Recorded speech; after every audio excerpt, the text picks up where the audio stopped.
cómo permanecen las calles. Con Emas limpias, limpias. Con Emas, siente tu ciudad. Vívela limpia.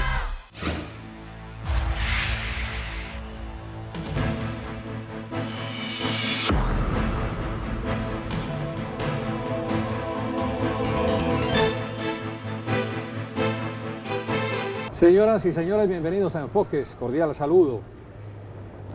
Transmitimos desde el parque principal en el vecino municipio de Villa María. En ese sentido, pues muchas gracias a la administración municipal y a Aquamaná por servirnos de anfitriones y poder utilizar este set para la emisión del programa. Magda Franco Aguirre es una administradora financiera que está como directora ejecutiva al frente de la Fundación Pedagógica Solidaria, FunSolidaria, y es la invitada en el programa. Magda, muchísimas gracias por aceptar la invitación. Gracias a ti, Adalberto, por la invitación. Magda, de recientes lecturas me llama mucho la atención una expresión que es la entropía social. Entendemos la entropía como la unidad de medida del desorden. Vamos, grosso modo es eso. Bueno, entropía social. Sé que por experiencia propia tú viviste, Magda, entropía social como consecuencia de un evento natural como el terremoto del Quindío en Armenia, Bijao. Y ahí aprendiste muchas cosas sobre el comportamiento humano. ¿Hasta qué punto pudiéramos hacer una retrospección de esa vivencia, de cómo el ser humano saca lo más profundo de su condición solidaria y también de su bestia que tiene encerrada en su psiquis para cometer actos barbáricos, y la aterrizamos a nuestros tiempos? Hay gestos solidarios hoy en día, pero también hay actos de barbarie cometidos por los actores del conflicto armado en el país. Son actos de barbarie también los que cometen los grandes capitales con el tema de la salud, cuando prefieren una demanda por la muerte de alguien que haberlo atendido. Y esto no es populismo, es un hecho real. Entonces, ¿hasta qué punto, Magda, nos puedes ilustrar un poco con esa vivencia sobre entropía social de esa época y la que de alguna manera estamos viviendo ahora, sobre todo frente al posacuerdo? Bueno, hay unas características muy propias de la condición humana que desconocemos. Muchas veces se vienen a ser evidentes en el momento en que ocurren hechos como el terremoto o en este proceso de paz actual. Uno no termina de conocerse y a veces el verse abocado a ciertas situaciones hace que uno reaccione de formas inusitadas. El terremoto de Armenia nos dejó enseñanzas muy valiosas. La capacidad del ser humano para recuperarse. La resiliencia. La resiliencia, exactamente, que es parte también de lo que se vive actualmente. Tantas comunidades resilientes que hay. La capacidad de aprovechar las condiciones de tragedia para hacer cosas indebidas. El oportunismo, tanto político como social, como personal. Yo creo que la resiliencia social es parte de la condición humana y de las sociedades. Siempre lo ha sido y así será siempre, pienso yo. Esto nos pone en un punto, Magda, de reflexión en este sentido. Si en esa época, en circunstancias muy definidas, se produjo esa situación como consecuencia de las características muy propias de la humanidad, y hoy en día de alguna manera estamos viviendo algo parecido, tenemos que ser conscientes que eso hay que corregirlo. ¿Quiénes tienen la obligación de comenzar a orientar la corrección del comportamiento humano frente a situaciones tan adversas para no caer en los desmanes que se vivieron y que todavía se viven? Yo pienso que es una responsabilidad de todos. ¿Por qué? Porque desde lo político le corresponde a nuestros dirigentes y a la clase política hacer los correctivos necesarios para no seguir incurriendo en los errores de siempre. Eso es lo primero. Desde lo social, son nuestras mismas entidades, instituciones, las que tienen también que hacer una serie de correctivos para no seguir incurriendo en los mismos errores de siempre. Asimismo, los seres humanos, todas las personas, que hemos acumulado a través de la existencia una serie de conductas indebidas. Entonces yo creo que ese compromiso tiene que ser de todos, porque si todos no lo hacemos, es imposible que se llegue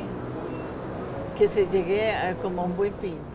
A ver, Magda, cuando alguien hace una invitación para que absolutamente todos tengamos una responsabilidad y actuemos, queda diluida la acción sobre esa responsabilidad.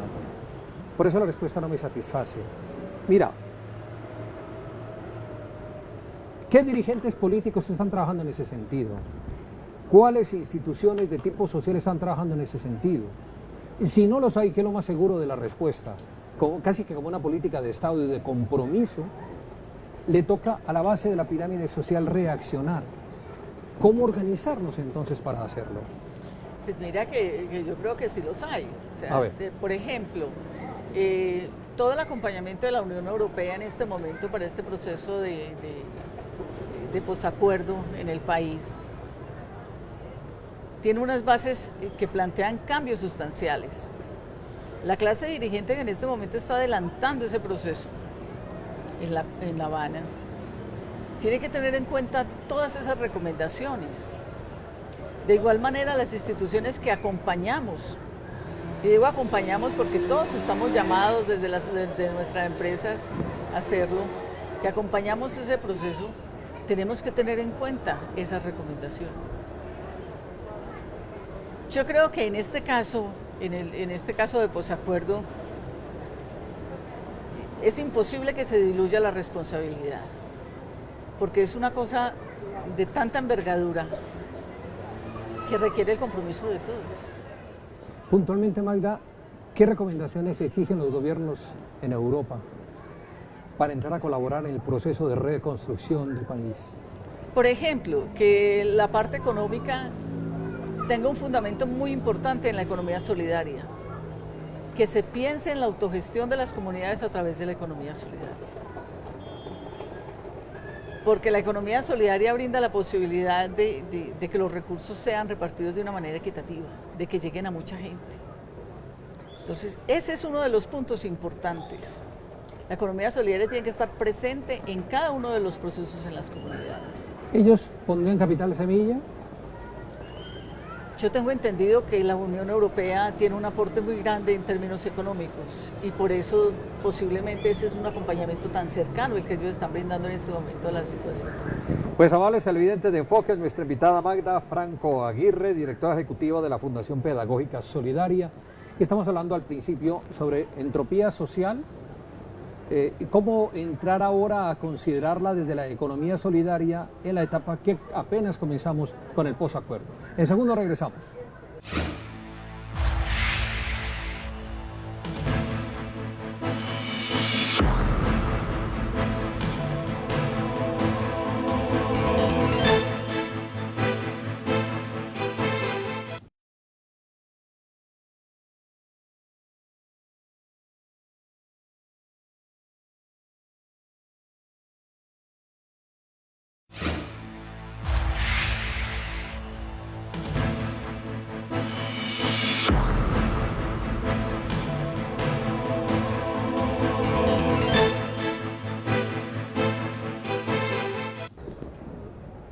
Magda, por fuera del micrófono y de cámaras, estábamos hablando como... Yo creo que me corregías sin que te hubieras dado cuenta. Yo asumía que la economía solidaria tenía más aproximación a un modelo socioeconómico como el comunismo o el mismo socialismo y unas distancias grandes con el capitalismo. Pues tú me decías, no, es una alternativa del capitalismo.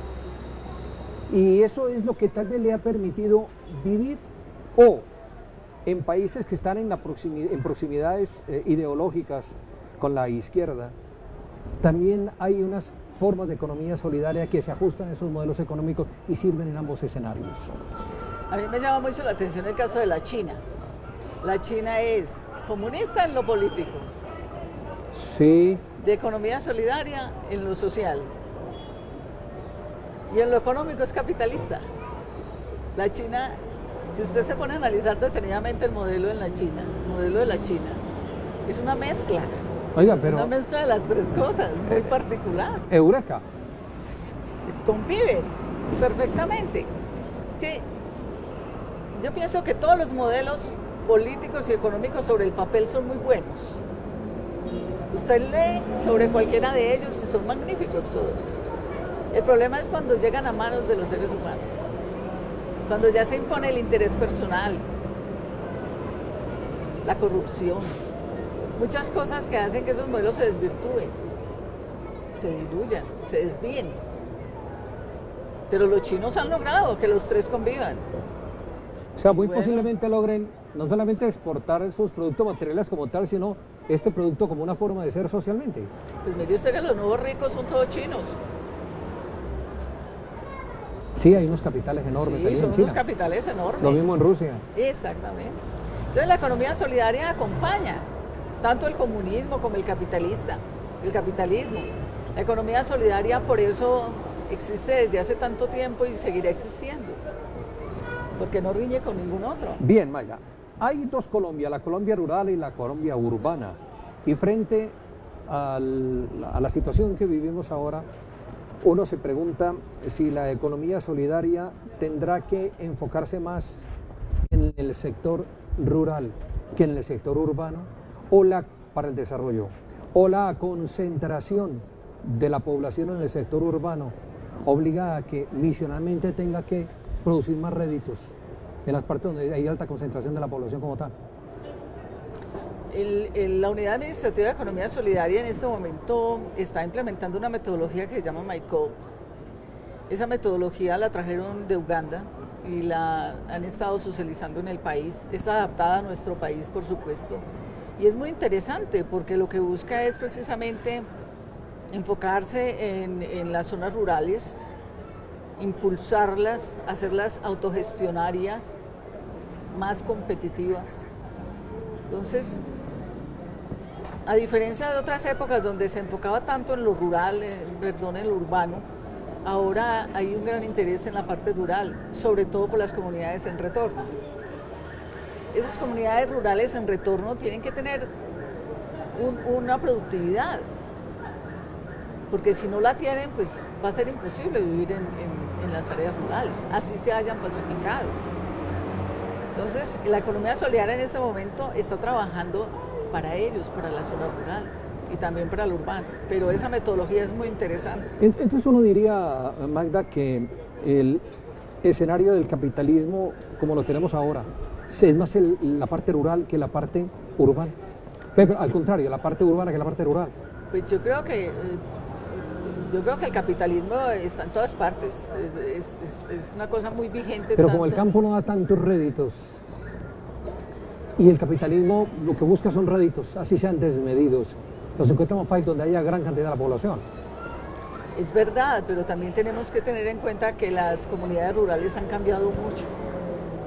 Ya el campesino tiene una forma de pensar diferente. Ya de alguna manera los medios de comunicación se han masificado tanto y se han vuelto tan masivos, perdón la redundancia, se han vuelto tan masivos, que ya el campesino hasta el último filo de la montaña ya tiene conocimiento de muchas cosas. La misma conectividad que el país ha logrado ha hecho que ya las zonas rurales todas estén conectadas. Es muy difícil encontrar el campesino misional. Casi que eso está en las generaciones anteriores. Las nuevas generaciones de campesinos son muy diferentes, ¿no crees? Que son muy diferentes. Más interesados en otras cosas. La economía solidaria en el país actualmente, Magda, medida en relación con otras realizaciones, con otras ejecuciones internacionales, ¿en qué estadio estamos? ¿Estamos incipientes? ¿Vamos por buen camino? ¿Nos vamos a demorar 1 o 2 generaciones para alcanzar mejores niveles? ¿Cómo estamos? Bueno, tenemos que tener en cuenta que la economía solidaria en América Latina es relativamente nueva frente a lo que es la economía solidaria, por ejemplo, en Europa. Y en Europa existe desde 1800, desde las cooperativas de Rochdale en Inglaterra. Entonces eso les ha dado tiempo de fortalecerse. En nuestro país el cooperativismo se inicia en forma hacia 1959 con las cooperativas de caficultores. como en alguna oportunidad le comentaba, hacia 1921 entró el modelo al país, pero es hasta el 59 donde realmente se establece y es hasta el año 79 cuando se firma la ley 79 del 88, o sea, se demoran mucho en darle un marco jurídico al cooperativismo. Entonces mira que es relativamente joven frente a lo que es el desarrollo en Europa, incluso en Israel, con los kibbutz y todo eso, son modelos antiguos. Yo pienso que en América Latina se ha hecho una gran labor para los años que tenemos, 60 años tal vez, de cooperativismo en forma. O sea, estaríamos peor si la economía solidaria no hubiera avanzado como hasta ahora en América Latina. Yo creo que sí, yo creo que la economía solidaria ha sido un gran instrumento para el desarrollo, sobre todo de la clase trabajadora. Magda Franco Aguirre, invitada a Enfoques. Ya volvemos.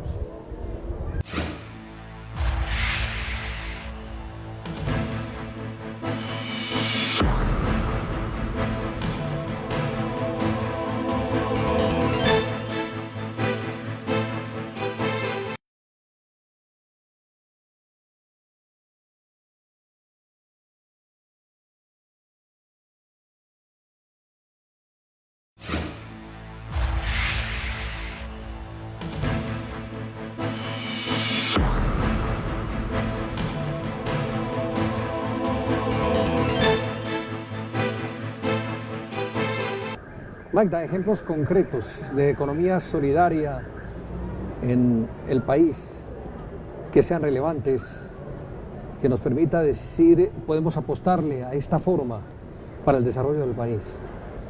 Bueno, las que más se han fortalecido han sido las cooperativas financieras y las de ahorro y crédito. Por ejemplo, Bancomeva es tal vez la cooperativa más grande que existe en el país porque ellos ya tienen banco y tienen también sus otros servicios.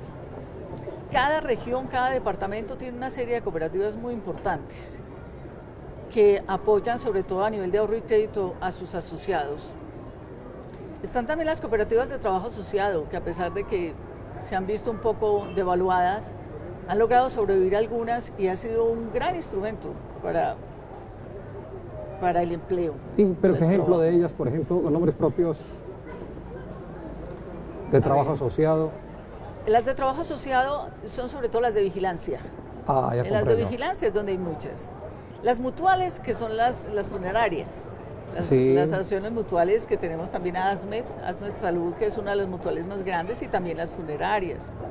Los fondos de empleados que hacen parte de todas las grandes empresas, todos tienen su fondo de empleados. FEBOR, el Banco de la República, hay muchos. Yo pertenezco a uno en el Quindío que es FESCOP. Nosotros somos 300, 400 asociados ya y somos trabajadores del sector solidario. Cualquier cantidad, Alberto. Bueno, Muy valiosa. nos enfrentamos ahora al posacuerdo. ¿Cuál va a ser el papel que van a jugar específicamente las organizaciones de economía solidaria como prospectiva para la equidad? Yo creo que la labor educativa va a ser muy importante. Como le mencionaba ahora, esa metodología de MyCoop que tiene la unidad administrativa es muy interesante y muy valiosa, porque son unos cuadernillos y unas formas de aprendizaje muy interesantes.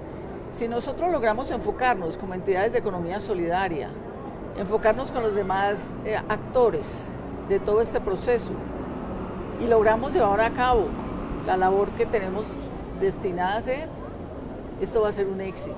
Va a ser un éxito sobre todo para las zonas rurales, que es donde más trabajo hay que hacer, lógicamente de la mano del SENA y de muchas otras entidades que están llamados a ser parte de este trabajo. Esa reconstrucción del tejido social pues implicará hacer muchos frentes, ¿no? Economía solidaria en educación, en salud, en la agricultura misma. ¿Por dónde habrá que empezar? ¿Concomitantemente todos los sectores tienen que avanzar? ¿Habrá la capacidad suficiente para generar tal esfuerzo? Lo que pasa es que cada región en el país que ha tenido un proceso de conflicto es diferente. Hay zonas mucho más afectadas que otras.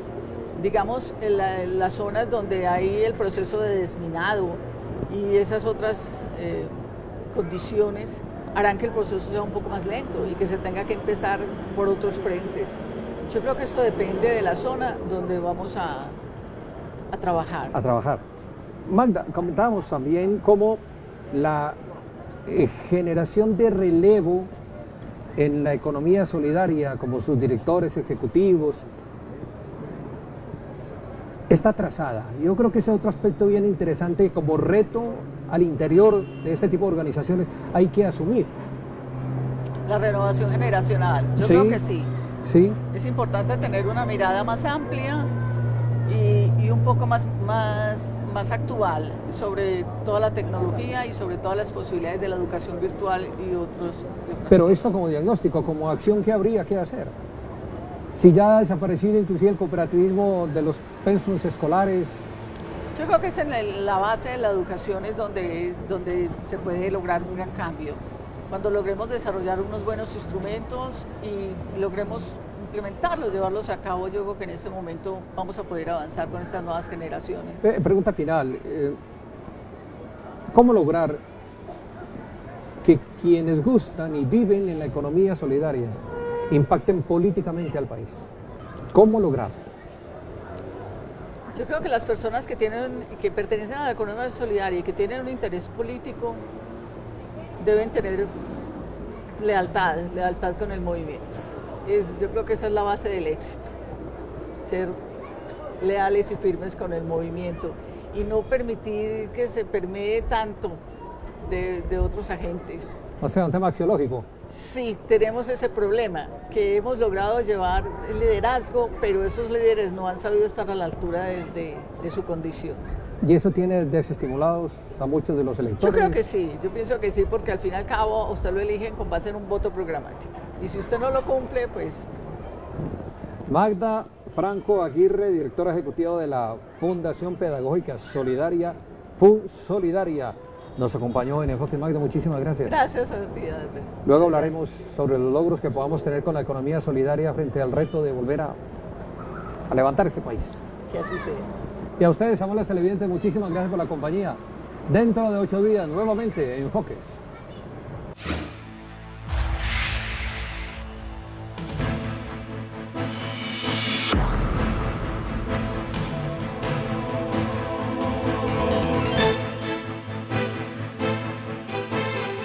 Cómo permanecen las calles Con